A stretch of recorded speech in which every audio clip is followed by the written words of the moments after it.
할렐루야. 우리 주님께서 오늘 이 자리에 함께 하십니다.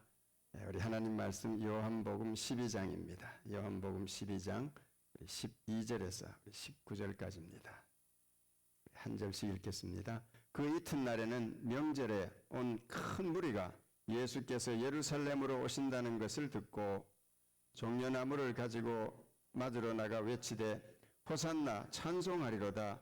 주의 이름으로 오시는 이 곧 이스라엘의 왕이시여 하더라. 예수는 한 어린 나귀를 보고 타시니 이는 기록된 바 시온 따라 두려워하지 말라. 보라 너의 왕이 나귀 새끼를 타고 오신다 함과 같더라. 처음에 이 일을 깨닫지 못하였다가 예수께서 영광을 얻으신 후에야 이것이 예수께 대하여 기록된 것임과 사람들이 예수께 이같이 한 것임이 생각났더라. 나사로를 무덤에서 불러내어 죽은 자 가운데서 살리실 때에 함께 있던 무리가 증언한지라. 이에 무리가 예수를 맞으면 이 표적 행하심을 들었습니다. 다 같이 바리새인들이 서로 말하되 볼지어다 너희가 하는 일이 쓸데없다. 보라 온 세상이 그를 따르는도다 하니라. 아멘. 우리가 다음 주일이 이제 부활주일입니다. 우리 부활주 한 주를 앞선 주일을 종려주일이라고 그러죠. 종려주일은 이 종려라는 말이 한문인데 지금으로 본다면 이제 팜출입니다. 우리 캘리포니아에 가면은 그 팜출이 많지 않습니까? 그 팜출인데 그걸 꺾어 가지고 예수님께서 이제 예루살렘에 들어오시니까 막 꺾어서 흔들면서 호산나 찬송하리로다. 주의 이름으로 오시는 이여 이는 곧 이스라엘의 왕이시여 하면서 예수님을 이렇게 맞이하게 됩니다. 왜 이렇게 사람들이 맞이했을까?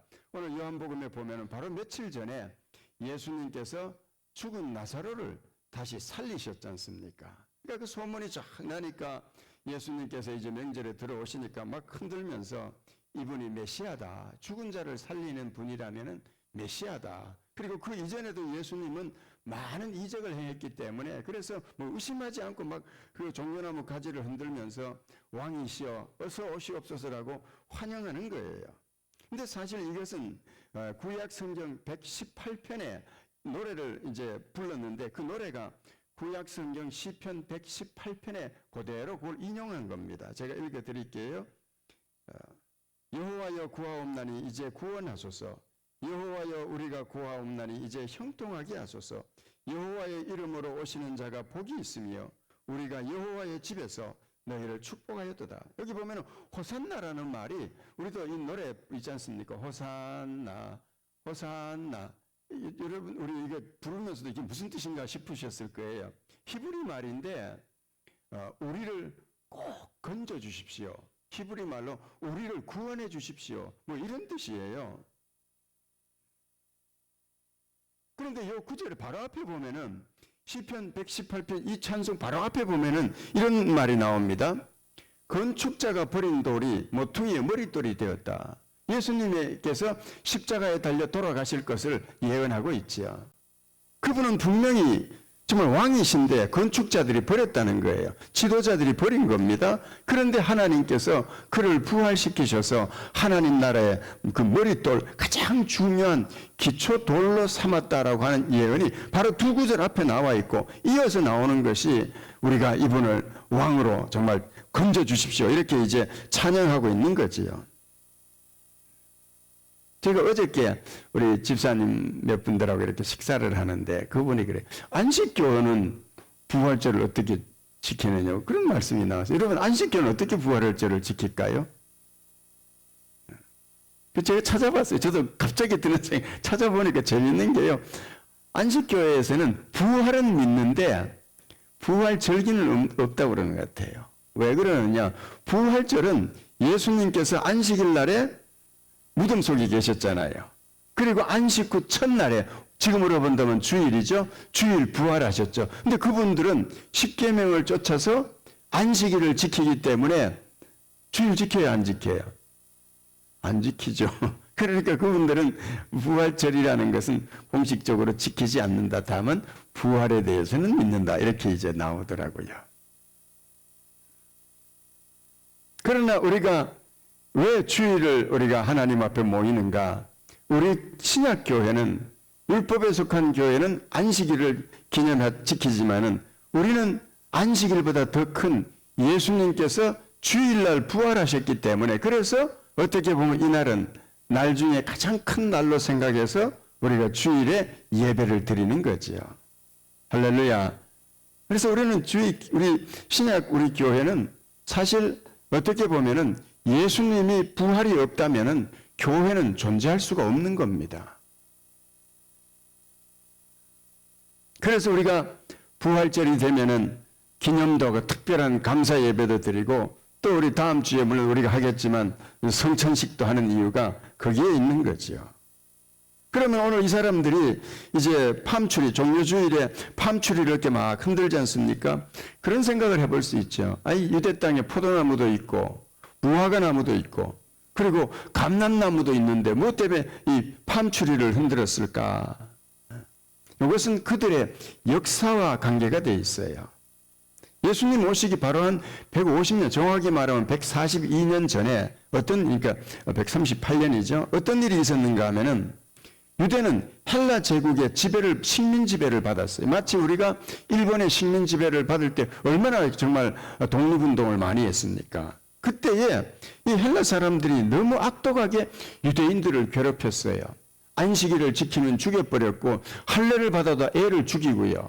그 다음에 성전에서는 제우스 신전을 세워가지고 세상에 돼지 피를 가지고 제사를 드리니 이 경건한 유대인들이 차라리 죽으면 죽었지 이대로는 못 살겠다 해가지고 혁명을 일으킵니다. 그래서 막 한 몇십 년에 걸쳐서 헬라 제국과 싸워가지고 결국은 그들을 몰아내요. 한 번은 성전을 깨끗하게 만들고 또 한 번은 완전히 몰아내고 자기 나라를 세웁니다. 그래서 그때 이 두 번에 걸쳐서 이 사람들이 이 종려나무를 꺾어가지고요 막 흔들면서 하나님을 막 찬양했습니다. 이걸 안다면은 사람들이 예수님이 막 들어올 때 종려나무를 깎아 흔들면서 우리 이스라엘의 왕입니다라고 했던 것은 뭘 말하는가 하면 지금 그들은 로마의 지배 아래 있었거든요.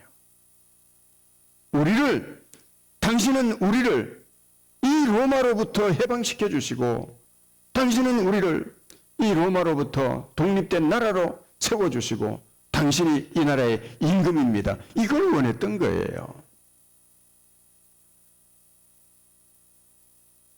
그러니까 그 분위기가 일어나니까 예수님께서는 갑자기 막 나귀를 타버린 거예요. 나귀. 만약에 정말로 그 당시 민중의 기대대로 예수님께서 로마를 몰아내고 이 세상에서 임금될 분이라면은 그 당시에 관례대로 백마를 타고 들어가야 됩니다.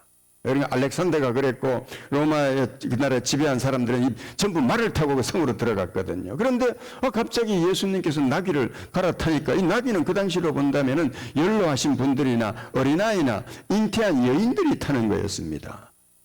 그러면 지금 백성들은 왕이 오신다 막 찬양을 하는데 세상에 나귀를 타고 들어간다 그러면 오늘날로 본다면 대통령 취임식인데 자전거 타고 들어가는 격이죠. 말이 안 되는 거예요, 이게. 그래서 이것을 두 가지 관점에서 봅니다. 그 당시에 유대 나라는 항상 막 반역 운동이 일어나가지고 로마로 본다면 절기만 되면은요 가이사랴에 있는 로마군이 대거 총독과 함께 예루살렘에 올라와가지고 조금만이라도 무슨 문제가 있으면은 막 군대가 가서 막 진압을 해버려요. 지금 예수님이 올라오시는데 사람들이 막 흔듭니다. 근데 만약에 백마를 탔다고 생각해 보세요. 예수님 성전에 들어가시기도 전에 로마가 그냥 군대를 총칼을 들고 와가지고 예수님 일행을 다 잡아갔을 겁니다. 그래서 영국의 라엘이라고 하는 분인데 이분은 굉장히 많은 책을 쓰신 분인데 이 장면을 이렇게 설명을 해줍니다. 당시 분명히 예루살렘 수비대 초소에 로마 군인들이 예수님의 그 활동을 지켜보고 있었을 것이다. 그리고 이걸 보고 해야 되느냐 말아야 되려고 하는 순간에 예수님께서 어린 나귀를 탁 타시는 순간에 그 보초병이 아닌갑다 안심을 했을 거라는 거죠. 반란을 이끌 사람이 아니로구나. 그런데 이것이 구약 성경에 이미 예언이 되어 있었어요. 스가랴서에 보면은 9장 9절에 이렇게 말합니다. 시온 따라 크게 기뻐할지어다. 예루살렘에 따라 즐거이 부를지어다. 보라 너의 왕이 너에게 임하나니 그는 공의로우시며 구원을 베푸시며 겸손하셔서 나귀를 타시나니 나귀의 작은 것 곧 나귀 새끼다. 그러니까 예수님께서는 겸손하신 분이시기 때문에 새끼 나귀를 타고 들어가신다, 이렇게 된 거지요. 예수님 분명히 왕이십니다. 그러나 그분은 겸손한 왕이세요. 세상 나라는 어떻습니까? 힘과 권력을 가지고 다른 나라에 자기 힘을 가지고 타국을 점령해서 나라를 세웁니다. 그러나 하나님의 나라는 어떤 나라입니까? 원수 마귀를 심판하고 하나님을 임금으로 섬기는 나라예요. 두 나라의 싸움의 대상이 완전히 다릅니다. 세상 나라는 육신과 싸우는 나라예요. 그러다 보니까 힘을 가지고 싸웁니다. 그러나 하나님의 나라는 영적인 나라예요. 원수 마귀와 싸워서 물리치는 나라입니다. 그래서 바울은 이렇게 말합니다. 우리의 싸움은 혈과 육이 아니라 하늘에 있는 악한 영들을 대합니다. 그러니까 하나님의 나라는 내 안에 있는 불신앙과 내 안에 나를 지배하는 원수 마귀와 나를 지배하는 죄악과 싸우는 나라이기 때문에 예수님께서는 그 나라에서 승리하는 비결은 뭔가? 우리가 어떻게 내 안에 있는 죄와 싸워서 이깁니까? 그것은 예수 그리스도의 십자가의 보혈과 겸손함으로만이 이길 수 있다라는 거예요. 그래서 성도가 겸손하지 않고 성도가 이상하다 그러면요, 여러분 그거 가짜입니다. 왜? 그 하나님의 나라의 백성이 아니기 때문에 그런 거예요. 그 나라가 어떻게 임하는가? 예수님께서 이 땅에 오심으로 임했고요. 어떤 백성들을 부르시는가? 그분의 말씀이 들려질 때 겸손하게 무릎 꿇을 수 있는 사람. 그래서 오늘 이 말씀에 보면은 나귀를 타시려고 하는데 그때 제자들이 어떤 행동을 했던가? 누가복음 19장 35절 36절에 보면요, 자기들의 겉옷을 나귀 위에 걸쳐놓고 예수를 태우니 가실 때 그들이 자기의 겉옷을 펴서 길에 펴더라. 자, 예수님은 겸손한 나귀를 타십니다. 제자들이 뭐랬느냐? 누가복음 19장 35절 36, 그 앞에 보면은 제자들이 자기 옷을 벗었다고 그랬어요. 그래서 나귀 위에 얹으시고 예수님 여기 타세요 하고 자기 옷 위에 태웁니다. 그리고 예수님이 가시는 그 길의 위에다가 자기 옷을 다 벗었어요. 그래서 1차적으로는 12제자고 그리고 많은 군중들 가운데 정말로 나는 저분을 믿습니다라고 했던 그런 무리들이 있었을 거 아닙니까? 그런 사람들이 전부 옷을 벗어서 어떻게 해요? 옷을 벗어서 이렇게 놓은 거 이렇게 밟고 가시라고. 그러면은 생각을 해보세요. 그 당시 사람들은 오늘날처럼요, 외투 입고 속옷 입고 그 다음에 런닝 입고 이게 아니에요. 그냥 외투 한 벌이 전부입니다. 그럼 그걸 딱 벗어놓으면 이 사람은 곧바로 뭐가 되는 거예요? 네. 알몸이에요. 이게 지금 우리하고 다른 겁니다. 그러면 그 당시에 알몸을 입고 돌아다니는 사람은 누구였느냐? 노예들은 알몸 입고 돌아다녔습니다. 이 참 너무 기가 막힌 비유죠? 예수님의 제자로서 나는 정말 예수님을 섬기고 예수님을 왕으로 모시고 살겠습니다라고 고백하는 그 순간에, 옷을 벗는 그 순간에 그들은 저절로 이 세상 속에서 나는 노예입니다, 나는 종입니다라고 하는 고백이 나오는 거지요. 예수님을 왕으로 모시는 순간 자발적으로 왕이 되는 거예요. 나중에 보니까 정말로 제자들이 어떻습니까? 전부 다 예수님의 종으로, 주님을 섬기는 사람으로 마지막까지 종으로 살다가 순교당하지 않습니까? 누가 뭐 시킨 일입니까? 다 자원해서 자기 생명을 바친 사람들이죠. 제가 아주 좋아하는 책인데 그 코리텐 붐예서라고 주님은 나의 피난처라는 책, 아마 대부분 보셨을 거예요. 그분은 그 독일 유대인도 아니었지만은 이분은 유대인들을 보호해 주다가 걸려가지고 유대인들하고 똑같이 이제 그 수용소에서 있다가 거기서 뭐 자기 아버지도 돌아가시고 아버지도 굉장히 경건한 사람이고 자기 누나도 정말 성자처럼 감옥에 살다가 돌아가시고 이 코리텐 붐예서만 간신히 그것도요. 행정 서류가 실수를 해가지고 이분이 나가라고 그래서 나왔어요. 나와서 나중에 알고 보니까 정말 하나님의 섭리였죠. 원래는 나갈 수 없는 사람인데 행정 조치가 잘못돼가지고 나와서 결국은 이제 살아남은 분이에요. 근데 이분이 90이 넘도록 전 세계를 다니면서 간증을 했는데 뭐 살아있는 간증이죠. 근데 한 번은 누가 물었어요. 아니 어떻게 이렇게 많은 사람들에게 간증을 하고 또 존경을 받는 세계적으로 유명한 분인데 어떻게 그렇게 겸손할 수 있습니까? 그럴 때 이 구절 얘기를 했어요. 뭔가 하면 생각해 보세요. 종려나 종려주일에 예수님께서 어린 나귀를 타셨는데 사람들이 막 가지 흔든다고 신나가지고 어린 나귀가 자기를 보고 흔드는 줄 알고 어린 나귀가 신이 나서 앞발이라도 덜렁 들었다면 예수님 자빠져서 뒤통수 깨졌지요. 나는 그저 내 등에 예수님 모시고 가는 나귀예요, 나귀. 그 간증을 했대요. 저도 참 그 말씀이 너무너무 은혜가 돼요. 성도의 모습이죠. 그래서 오늘 우리가 정말로 저 사람이 진짜 목사인가라고 여러분 보시면 딱 하나예요. 종처럼 행동하는가 아니면 교회 안에서 거들먹거리고 돌아다니는가. 그 두 가지 중에 보시면은 저게 진짜 목사인지 가짜 목사인지 아마 나올 거예요.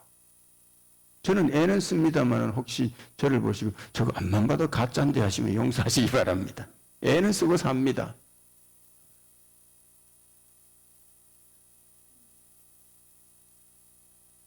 호산나 찬송하리로다 주의 이름으로 오시니요.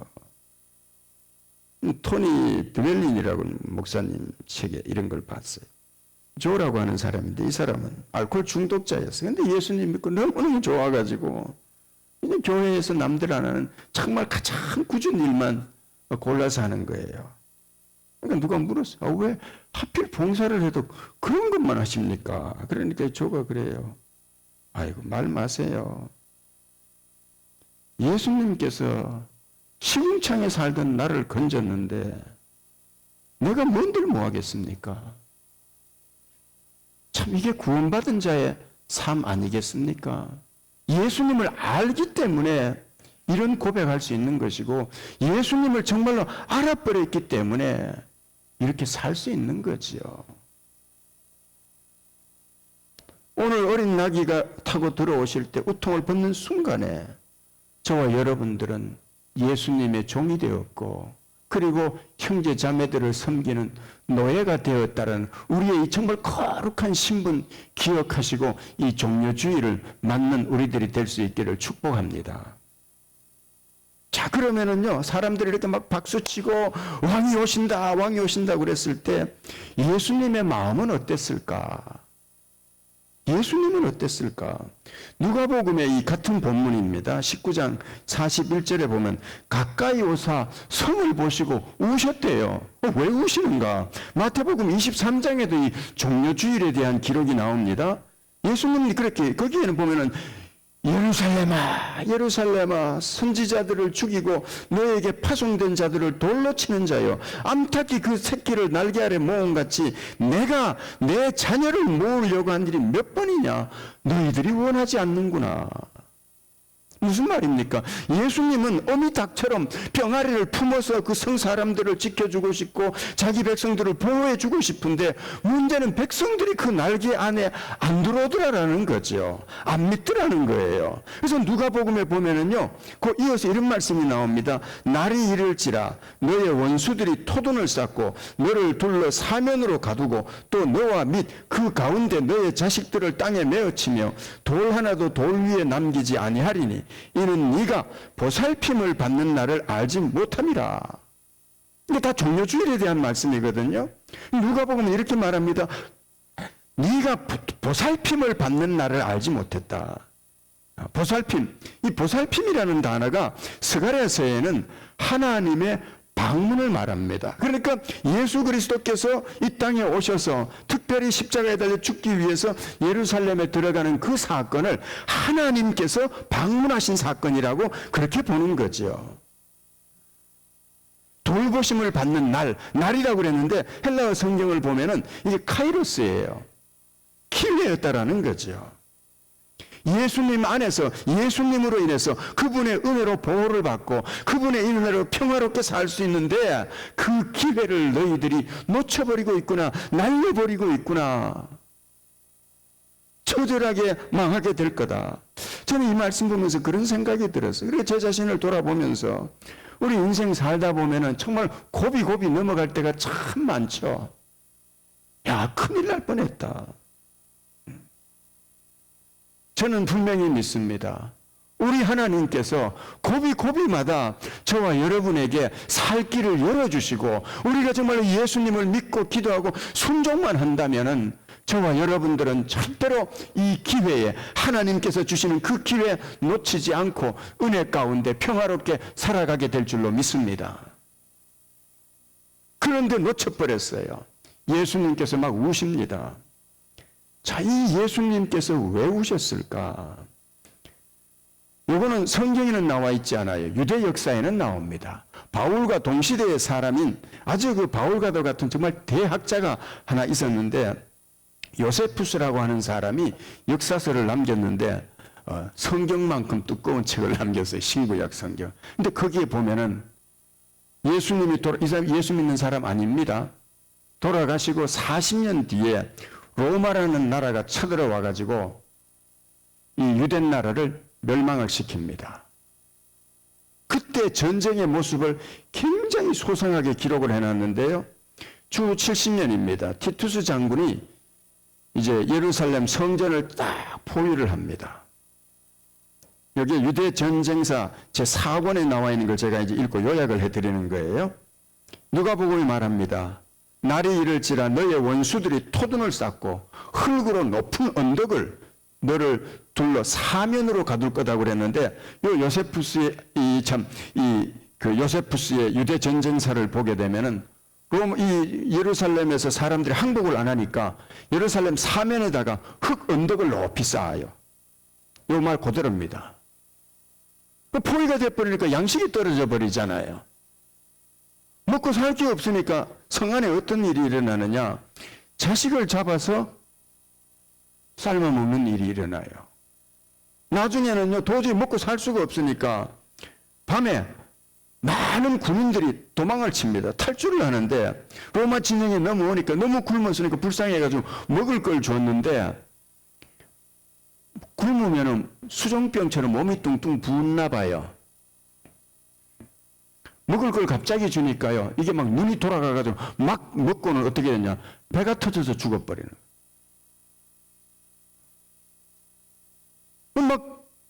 거예요. 배가 터져서 죽는 사람이 생기니까 시체를 치워야 될 거 아니에요.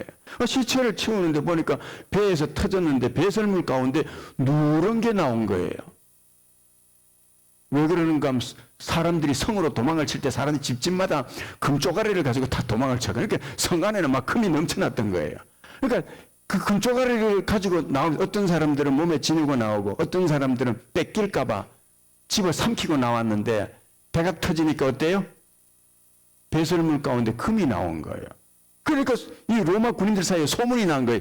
야, 저 사람들은 뱃속에 금을 먹고 나왔다. 그러니까 그날 밤에 2,000명을 잡아다가 전부 배를 갈랐어요. 역사 기록입니다. 2,000명이 산채로 배가 갈라져 가지고 금을 캐놨는데 막상 금은 얼마 안 나왔다라는 그런 기록도 나와요. 세상에 말이죠. 배 터져 죽은 사람 간신히 살아남았는데 절제해서 안 먹고 살아났는데 이번에는 말이죠. 산채로 배가 갈라져서 해부를 당하고 하룻밤에 2,000명이 그렇게 해부를 당해서 죽었대요. 그리고 마침내 성이 함락된 후에는 노약자까지 죽임을 당하고 젊은 사람들은 포로로 보내지거나 노예의 여러 속주로 보내져서 원형 극장에서 칼과 맹수에 의해서 죽임을 당했고 이때 전쟁 포로가 97,000명, 포위 중에 죽은 사람이 110만 명. 그 기록에 보면요. 피가 강처럼 흘렀대요. 그리고 성전이 불태워졌는데 소문이 돌기를 성전 안에 엄청난 황금이 있었다라는 소문이 도니까 이게 다 타버렸잖아요. 그럼 그 황금이 어디로 바닥에 다 깔아앉았을 거라 생각해가지고 이제는 막 성전 바닥에 돌을 패치기 시작한 거예요. 근데 성경이 뭐라고요? 돌 하나도 돌 위에 남지 아니하리라. 야, 성경에 예수님께서 예언한 것이 그대로 다 이루어져 버린 거예요. 그런데 이때 약 한 200년 뒤에 유세비우스라고 하는 사람이 교회사를 남겼습니다. 그 기록에도 이때의 이 전쟁에 대한 이야기가 기록이 됐어요. 그런데 이분은 목사님이다 보니까 또 다른 걸 기록을 합니다. 그때 예루살렘이 멸망당할 때 성도들 가운데는 단 한 사람도 죽은 사람이 없었다. 이 뭐 과장인지 아닌지는 잘 모르겠어요. 한 사람도 없었다라고 기록이 돼 있어요. 왜 그러느냐? 교회의 목사님들이 예수님의 이 말씀, 이 성이 군인들에게 포위당하는 것을 보거든 너희는 빨리 광야로 도망치라라고 하는 말씀이 성경에 나와 있습니다. 그 말씀을 믿고 그리고 하나님의 계시를 따라서 교인들을 다 데리고 전부 도망을 쳤대요. 그래서 기록에는 성도들 가운데는 한 사람도 죽은 사람이 없더라 이렇게 기록이 되어 있어요.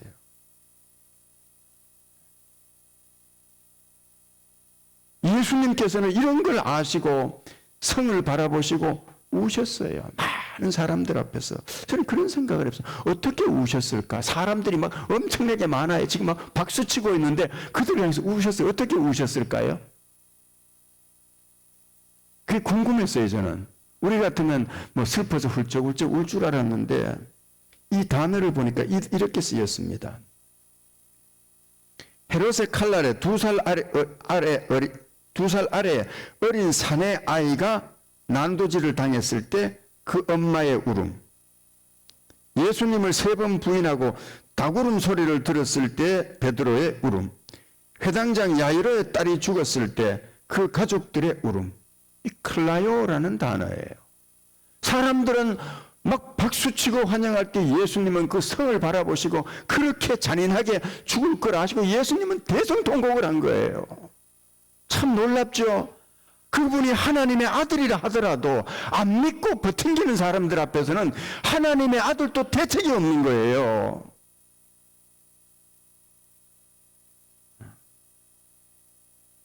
안 믿는 사람 앞에서는 창조주이시지만은 하나님의 아들은 그저 보시고 우실 수밖에 없었던 거지요. 우리가 어떻게 하나님을 기쁘시게 할까? 꼭 기억하십시다.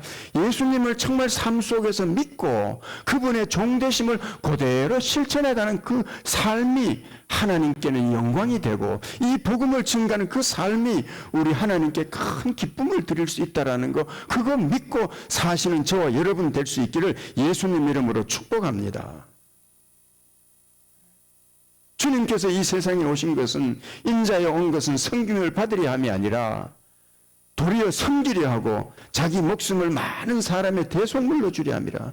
이 대속이라는 것은 대신 죽는 거지 않습니까? 우리가 죄 때문에 죄의 삭은 사망이라고 해서 우리가 죽었어야 되는데 예수님은 죄 없으신 분이시지만 우리의 죄를 대신 짊어지시고 그렇게 십자가에 달려 돌아가셨던 거죠. 감리교의 그 신학교 중에 이 신학교는 제일 좋은 신학이, 저는 안 좋아합니다. 워낙 진보적이라서 성경대로 안 믿는 데라서 저는 안 좋은데, 근데 가끔 가다 보면요, 그런 분들 가운데도 정말로 성경대로 믿는 그런 사람들이 있어요. 레너드 스윗이라고 하는 분인데 이 드루신학교의 교수님이십니다. 근데 이분이 그 예수님의 탄생과 종려주일에 예수님의 입성하신 이것이 6월절에 그 대속제물과 기가 막히게 연결이 되어 있다는 것을 봤어요. 쓴 걸 봤어요. 유대인이 6월절이 되면은요, 전 세계 각국에서 약 한 270만 명 되는 순례객들이 예루살렘으로 몰려들었습니다. 그러면 그 많은 양들을, 제물을 다 드릴 텐데, 가족별로 이렇게 제물이 필요한데 그 양이 얼마나 많이 필요했겠습니까? 그런데 그 양을 어디서 공급했느냐? 이건 성경은 아니에요. 그 당시 역사입니다. 베들레헴에서 양을 가져왔대요. 예수님 태어나신 곳 베들레헴. 그래서 베들레헴 목동들은 그냥 평범한 양치기가 아니라 특별히 이날에 제사에 쓰일 양들을 잘 보존하는 그런 역할을 했대요. 그 중에서 특별히 대제사장이 드리는 양이 있었을 거 아닙니까? 그 양을 위해서는요, 1년 된 양을 드려야 되기 때문에 이 베들레헴 이 목자들 가운데 그 대제사장이 드릴 양을 위해서는, 그 양을 위해서는요, 1년 전에, 그날에, 그러니까 6월절 딱 1년 전날에 태어나는 양을 받아다가는 뭐 어떻게 하는가 하면은 제사장들이 성전에서 입다가 이제 낡아서 버린 옷, 이 거룩한 천이죠. 그걸 받아다가 그날에 태어난 양을 받아가지고 똘똘 말아가지고 이걸 어디에 놨느냐? 말구유에다가 딱 올려놨어요. 그러면 어디서 뭔가 많이 생각나죠? 예수님이 태어나실 때에 강보에 쌓여서 어디에 올려놨다고요? 말구유에 올려놨더라. 세월이 흘렀습니다. 누가복음 장면에서 세월이 33년이 흘렀어요. 6월절을 앞둔 마지막 안식일, 오늘날로 본다면 종려주일입니다. 이날에 베들레헴에서 많은 양들이 제사를 드려지기 위해서 양들이 막 이제 성전으로 들어갑니다.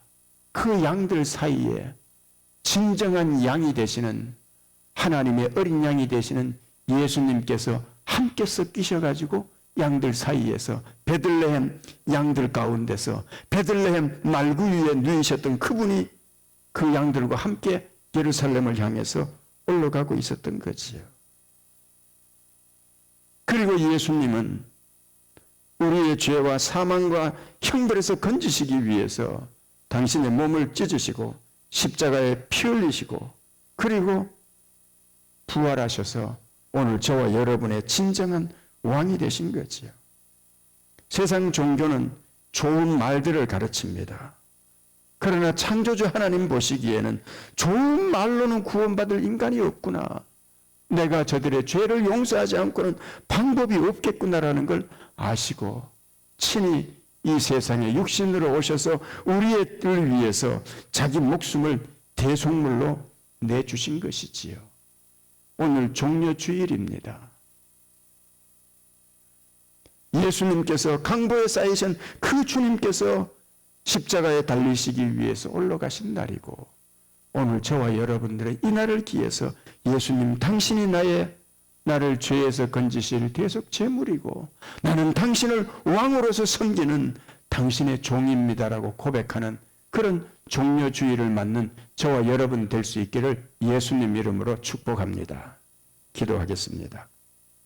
고마우신 아버지, 이 복된 날을 통해서 예수께서 이 세상에 오심이 그날에 6월절 날에 잡혀서 피 흘리실 양으로 우리의 죄를 사해 주셔서 우리를 이 세상 임금 바로 원수 마귀에게서 우리를 건지시고 하나님의 백성 삼기 위해서 이 세상에 오셨음을 믿습니다.